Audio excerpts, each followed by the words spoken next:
It is Thursday, April 28th, 2022. This is another edition of Baseball Today. That is my man, Trevor Plouffe. I am Chris Rose, coming your way live from Las Vegas, Nevada, the site of the 87th annual NFL Draft. So you can catch me tonight on NFL Network. I'll be doing the pregame party before I turn over the festivities to Rich Eisen and Daniel Jeremiah, Charles Davis, and Stanford coach David Shaw. Hi, Plouffe. What's up, C. Rosie, man? It's always good to see your face in the morning, although you're obviously not where I'm used to seeing you, but you look good in Vegas. I feel like you and Vegas really jibe together. Yes, I love it here. I always love coming here. And I got to tell you, so I've covered the last, I don't know, probably 10 drafts or so. They're all a ton of fun. The smartest thing they ever did was, it was in New York City for forever, right? And then they started moving it around. Chicago, Dallas, Nashville, Cleveland, Philadelphia. Now we've got it in Vegas. For those of you that are on our YouTube channel, I'm going to take you on a little field trip real quick. I'm going to show you where we are. Right out there are the Bellagio fountains. You can see that, right? And beautiful. Yeah, it's really cool. Now you see the water. So there's 21 NFL draftees that are here tonight, and they're going to walk that. I don't know if you can see the pink carpet in the middle of the water. So they're going to walk the red carpet, pink carpet, whatever carpet color you want to call it. So it's really cool. It's a great little setup. I know that we're a baseball show, but we're also all big sports fans. And so you can multitask tonight. You can watch your baseball and your NFL draft and enjoy it. The NFL is like, they do things so cool. Like everything is so big and fun and like spectacular. And MLB invites guys to the studios and MLB Network, right? And then they go on like, yeah, well, listen, the MLB what draft are we doing here? It's all screwed up because so many of the kids, they could stay in college, they could come out of college, they could be in high school, they could go into college, and if they get flown out for the draft, they lose some eligibility. It's all so screwed up. So let's figure that out, because the MLB draft, it will never rival the NFL draft or the NBA draft, but we could make it better, and I think that's one of the goals that should happen somewhere down the line. You draft a kid and then you don't hear about him for 5 years. So that's kind of where we go wrong as well. We have the minor leagues. So, yep, that's true. All right, let's get to it. The biggest news that we woke up to on Thursday is great news for the defending World Series champion Atlanta Braves. Ronald Acuna has been activated. He is expected to hit leadoff tonight for the Atlanta Braves. First of all, how shocked are you that less than 10 months after tearing his ACL, that one of the best players in baseball is actually back on the diamond? I'm not that shocked, just because he's young, he's energetic, and all this guy wants to do is mash baseballs. You have that motivation. You see your teammates. I mean, he saw his teammates win a World Series. He wasn't a part of it. He was there. I'm not saying he wasn't a part of it. Obviously he was, but like, he wasn't out there playing, and that'll drive you, man. I remember I'm trying to put myself in these situations. Clearly I'm not Acuna. I've never been on a team that won a World Series, but I remember the Twins going to the playoffs the year after I left. They made the wild card game, and dude, something in you just like, it hurts, and you want to just keep working harder and harder and harder. So I know he's feeling that, and it's going to be good for him to get back on the field, and also good for the Braves, who are kind of, I think they're sitting at like 8-11 or something like that. Yeah. They need Acuna back. He's a heart and soul of that team. Yeah, I mean, listen, they've had some guys that have come out to smoking starts. Matt Olson, in his first year as a Brave, has you'll never make people forget about Freddie Freeman, but he's done an outstanding job so far. Ozzie Albies has been great as well. For the most part, though, they've got guys struggling. Eddie Rosario's out the next 2 to 3 months after eye surgery. They need help, and they need a spark plug, and few guys are more the emotional heartbeat of their team than Ronald Acuna. 98% of the time, it's great, right? 98% of the time. There's a couple times a year where he doesn't run a ball out. We got to talk about that for whatever. Don't frown at me. I'm frowning at you, dude. Come on. What? I know that happens, but he's not a dog. Like, I don't like him to get labeled as that. If you don't run out a few balls a year, yeah, like you want to send the message, you want to run every single ball hard out, but it just doesn't happen, dude. It doesn't happen. I'm with you, but you also can't stare at a ball that's going to go hit off the wall and be at first base when you have his athleticism. And the manager's the one that's making that point. It's not me. I know. I'm just saying is that when you are that talented, you do get held to a higher standard sometimes. And You're right. he's awesome for the sport. He is awesome for the sport. I love everything about him. I love his flair. I love the dramatics. I love his attitude. I love his spark. I love his ability. I just think he is a guy that resonates with so much with young people and older people like myself. I mean, he is one of the guys that when I'm flipping around and I'm watching my 8-box up on my screen on my extra innings package and Ronald Acuna's up, I'm putting it on. It's that simple. He's just one of the few guys that's a channel changer. Like Coach Ballgame says, he's a wow guy, like an oohs and ahs type of guy. When he gets on the field, he makes the jaw drop. And, Braves country, that's what they're called. I keep saying Braves Nation. People get mad at me. It's Braves country. Welcome your guy back tonight. Yeah, not everybody's a nation. Like Red Sox Nation works. Not everybody's a nation. Just because you have a fan base. Yankee universe. They claim the universe. How ridiculous is that? That's the dumbest thing I've ever heard. Is that true? Isn't they call it, Dan? themselves the Yankee universe? Dan, that's not yes, a thing, it is is. it? Dan? I consider myself a very big Yankee fan. I've never once called it Yankee universe, and I don't really know anybody that does. Thank God. That's what they call it. That's moronic. That's so the Braves are something like 5.5 out behind the Mets, who have just played some great baseball the first 3 weeks of the season. Do you feel that now that Ronald Acuna is back and they've got most of their team in place, it's not all the way, but geez, Jacob deGrom hasn't thrown a pitch yet for the New York Mets, and they're doing just fine. Does it feel like the Braves are still the team to beat in that division? Yes and no. I mean, I think that those two teams are going to be there. I still believe in the Phillies. Like we talked about how it's going to be a very, very tough division. I think I did pick the Braves to finish first in it. We got a lot of baseball left. The Mets have come out and proved something really early. Like they are definitely legit. We weren't. Somebody's got to be the team to beat. Don't give me a yes and no. Either yes or no. Yeah, of course they're the team to beat. Chris, they had the freaking trophy, bro.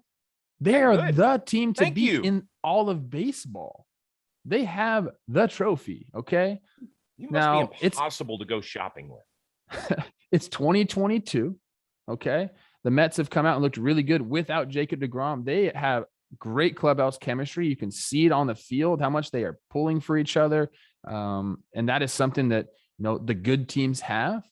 I still think the Phillies have some dog in them and they're going to be there. So I think it's a 2-horse race right now with the Phillies kind of straight behind. But the Mets have definitely opened my eyes a little bit. How about that? Mm-hmm. I picked the Braves to win the division. I think I'll stick with it. I think both the Braves and the Mets will win significantly more than 90 games. I think the Phillies also make the playoffs. I believe I had them in there at the beginning of the year. I don't think it's a 3-team race, but I think they'll be close enough. I'm just saying, like, with 1 week to go, I don't think the NL East will be decided between those 3 teams. I think it'll be decided between those 2, Atlanta and New York, with Atlanta end up winning it. But Mets fans, don't yell and scream and all that stuff because I have you going to the World Series. Ah! If Jacob deGrom comes back and this team is still clicking like they're clicking, I don't see anybody stopping them. No, but it's a long. But here's the thing: that's a big if too. We are seeing them play really good ball right now and win some really cool games. Like that's not going to happen throughout the whole season. If you're a baseball fan, you understand that there are going to be peaks and valleys. There's going to be some lull months where you're just kind of like, 500.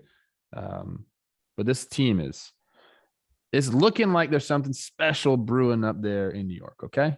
Today's edition of Baseball Today is presented to you by our good friends over at MUGSY Jeans. I want you to feel comfortable. I want you to look sexy, and I want you to save money. And there's one way you can do it.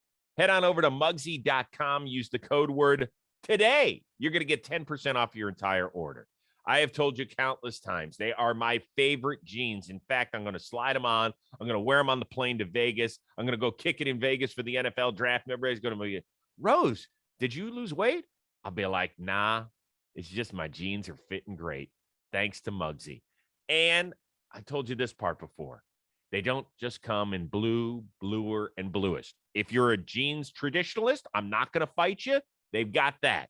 But you want to step out of your comfort zone, like I went charcoal gray, that's great. They have all varieties of the rainbow. So if you want to go like yellow or red or green or purple or whatever color, go for it. Go get multiple pairs of MUGSY jeans because you're going to save 10% off your order when you go to MUGSY.com and you put in the code word today. It's that simple. You're going to save 10% on your order, and you're going to look great. All right, so Ronald Acuna is back 10 years ago today. Do you know what happened? Yes you do. Okay. The Angels recalled Mike Trout from the minor leagues for good. If you go back and look at it, yes, he was up for, a quarter of the season the year before in 2011. He did not sparkle at all. He started 2012 down in the minors. And on April 28th, 2012, he came up and the Angels DFA'd Bobby Abreu, and the legend of Mike Trout started. He is off to another fantastic start in 2022. Has he reclaimed his rightful place as the best player in baseball? Yes, he has. And I don't think there's any question about it. You can mention some other the young kids that are coming up. The one big dog that, maybe is finally coming to challenge Trout is on his own team, Shohei. I mean, but he's just so different. It's hard to put him in a category because we don't know. And we do know how to value him. He's very valuable. Maybe like in my brain, thinking about a baseball player, it's a guy that can do everything on a baseball field. Shohei can kind of do everything on a baseball field. So for a different talk, maybe like an elevated talk, one night you and I get together, we'll talk about what that really means. But right now, Mike Trout's the best player in baseball. You talk about Vladdy, what he did last year. He had the one daughter OPS. Mike Trout's career averages is a one daughter OPS. Last year, this is pretty cool. Guerrero Jr. had a 1.004 OPS. That's the career for Trout. Trout's is 1.005. So like for his career, and this guy's been in the league for 12 years. So, Tatis, Guerrero Jr., even Juan Soto, these guys are excellent ball players, like the best of the best. But then there's Mike Trout who just kind of stands above everybody else. So Shohei is that guy, though, that we're going to have to start really talking about what it means to be a real true baseball player, because it kind of seems like that's what he is. But for how we're thinking about the game right now, Mike Trout's still the best, and he's not slowing down. He's not slowing down. I know. So the thing is, when I watch him, and I don't know anything technically about a swing and that sort of stuff, but you can see when guys' swings just aren't right, and it happens over a 6-month period. So rarely does Mike Trout seem like he's off balance, things of that nature. He just seems super consistent. And this sport, more than any other sport in the history of all sports, appreciates consistency. And that's just what you see out of him. I'm curious. So he's at 315 homers. He's 30 years old. He'll turn 31 in August. Does he get to 500? Yes. I think so too. I don't think there's any doubt. He's at 1,438 hits. So he's a little less than halfway shy of 3,000. Does he get to 3,000 hits? Because he's basically, if you think about it, has lost the last 2 seasons between the pandemic and last year's injury. Yeah, I mean, he's got to stay healthy. And I think he can. I mean, we're seeing guys stay healthy longer and longer throughout their career. We got to figure out a way for him to stay on the field. If he does, I think it's a no-brainer for both of those numbers. I think it's 500 club, 3,000 hit club. Like I said, he just doesn't seem to be slowing down when he's healthy on the field. I read an article that said that he's sprinting faster now than he ever has before. It was so amazing because he was actually injured last year against Cleveland in the series in Anaheim in May. And it was such a benign looking thing. He was on second base. There was a pop-up and he ran to third and something happened in his calf. So I was like, okay. So maybe he'll be out 2 weeks or something. I don't know. We'll see. I always say this about Trout, when you play against him, there are other guys like the Byron Buxtons of the world who are like, you watch, you're like, oh, like it's, you can like really tell how like freakishly talented they are. But when you watch Trout, there are times where he can do that, but more often than not, it's what you're talking about, Chris. He's just consistent. Like he just has good at bats. He's going to go like 1 for 3 with a walk, or like he's going to have 6 homers a month and he's going to drive in X amount of runs. Like he just is consistent with it. He he can get on those crazy runs where he gets super hot too with the best of them. But like, he just puts the numbers up year in, year out. It's methodical for him. And I think maybe he makes it look that easy. It's obviously not that easy, but like the way he goes about the game and as consistent as he is, it almost like lulls you to sleep a little bit. It's boring. It's boring. You have to peel back the consistency to get to the greatness. That's what it is. And it's a shame because we're all just like, oh yeah, Mike Trout. Like, no, y'all better appreciate it. It's not That's as the thing, shiny like, and as flashy. What I said like last year, everyone was going crazy. Look what Vlad Guerrero Jr. is doing, demolishing the baseball. And it's like Mike Trout has done that, averaged over 12 years for his career.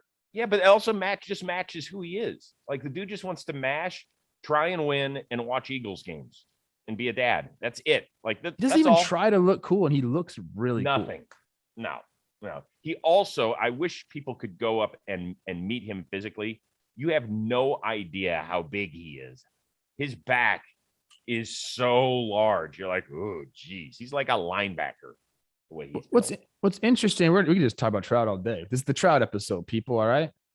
He's goofy, though. Like, he's funny. Like, he has a good personality. It's not like he's just a nothing. Yep. You know, he's not a wallflower. Like, the guy has a ton of fun. Like, he reminds me like a little bit, maybe not as outgoing as a Peyton Manning, but like similar type of goofy personality. Yeah. And Peyton gets marketed so much different than he does. Well, he's also an NFL quarterback. NFL quarterbacks, it's a different stratosphere. It is. Is it? Stratosphere. Yep. Face of a game? Totally. I don't know. Yep. I mean, yeah, you're right. NFL's supreme right now, but also, Mike Trout, I'm just telling you, NFL Peyton doesn't have his own cleats. Right?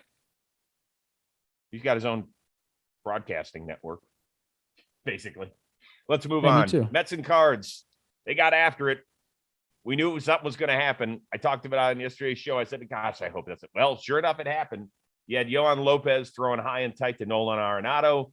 He went a little cuckoo, threw Nito out of the way, eventually got ejected. Pete Alonso got taken to the ground. Here are your managers on what transpired. When you come up top like that and jeopardize someone's career in life, yeah, I take exception to that. And I don't think anyone in the big leagues appreciates getting thrown up top. Nolan has every right to react the way he did and go after him, and we'll protect that. I'll let them handle their players. I know our player got hit in the head and went to first base. Buck.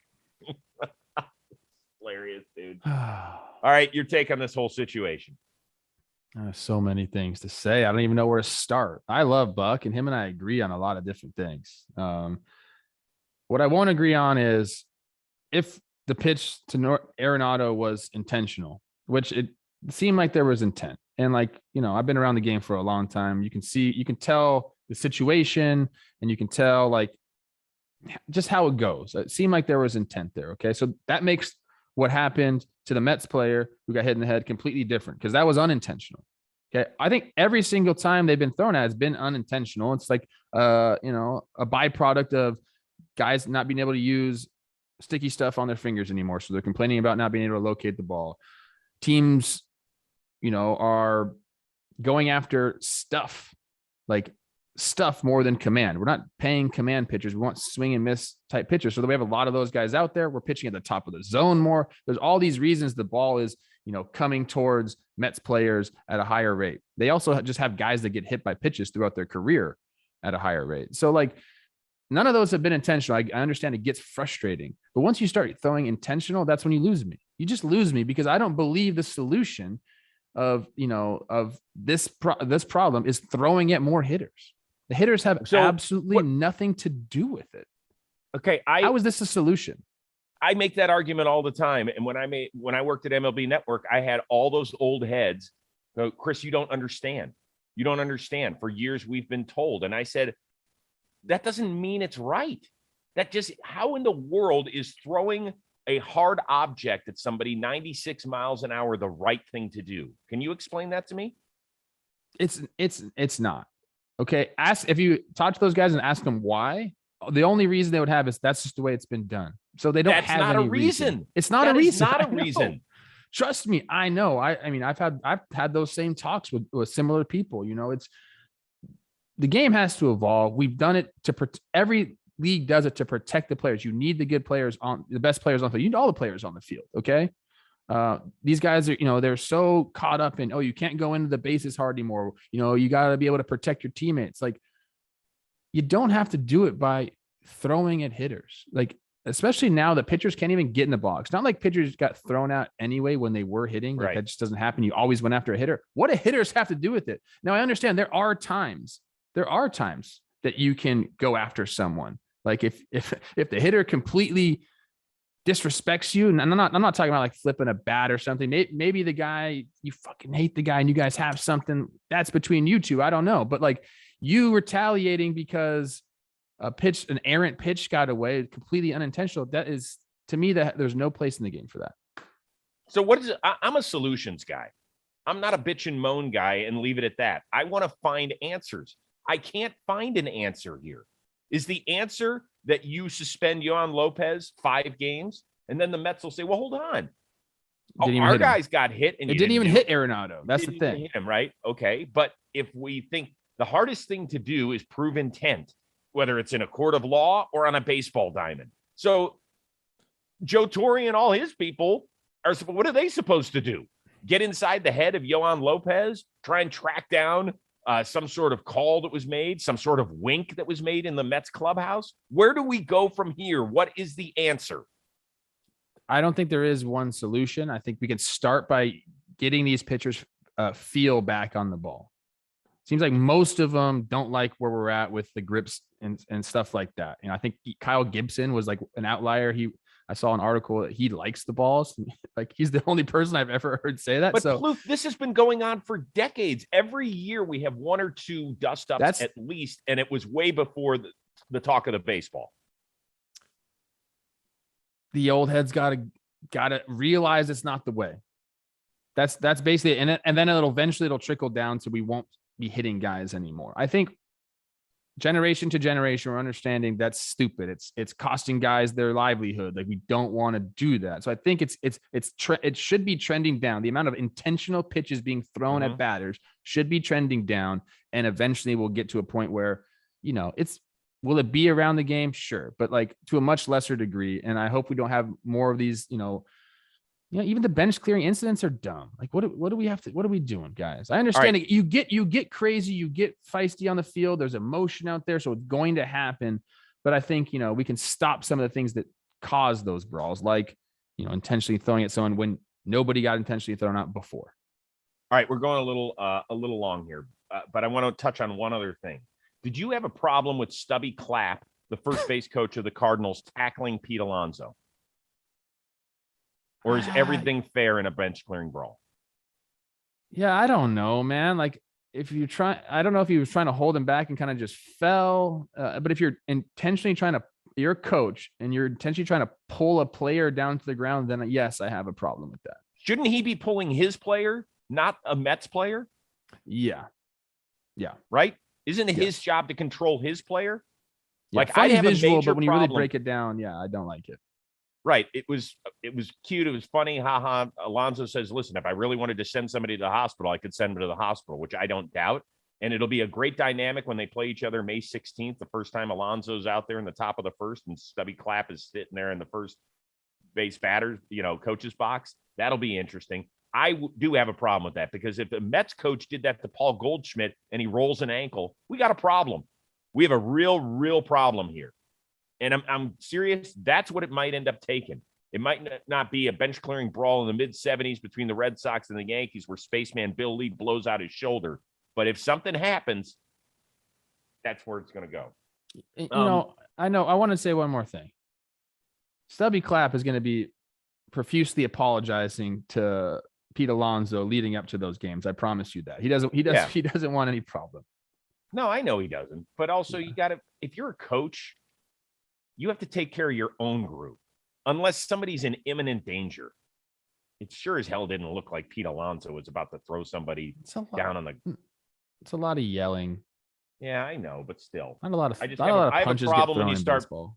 I know I have a problem when you put your hands on somebody else. I think coaches have to not be instigators and things like that. Take care of your own. That's that. Very quickly, cool little story between the Nats and the Marlins. Lucius Fox, Jazz Chisholm, first pair of Bahamian-born players to play against one another in a game in the major league level since 1961. They happen to be best friends, which was flat out unbelievable. They said as kids, they used to talk about it, and the dream came true last night, which is, I love that story. I think it's so neat. When did you know you could become a major leaguer? I might have told this story here before, or maybe on Talking Baseball. I filled in as like a sophomore at one of these like national showcases. Delman Young, my childhood friend, was going to it because he was the best player, forever. He couldn't do it. He said, "Hey, try this kid out." And at that time, I just played locally. I didn't really know how I fared against the best players in the nation. I was young for it. I went out, had a great tournament, and after that, I was like, "Oh shit, I'm like really good at baseball." That was like my moment. Get away. It's Yeah. nice. I knew as a little kid I wanted to cover sports. I was not That's good awesome. at anything. But you already You're the scoffed best at at me this. I'm average. I shoot for average and rarely get there. We want to thank everybody for joining us on our YouTube channel or podcast. If you would like to join us live every day, we are on the AMP app. Just download it on your iPhone. You use the access code baseball today. We will be there at 11:30 a.m. Eastern every Monday through Friday.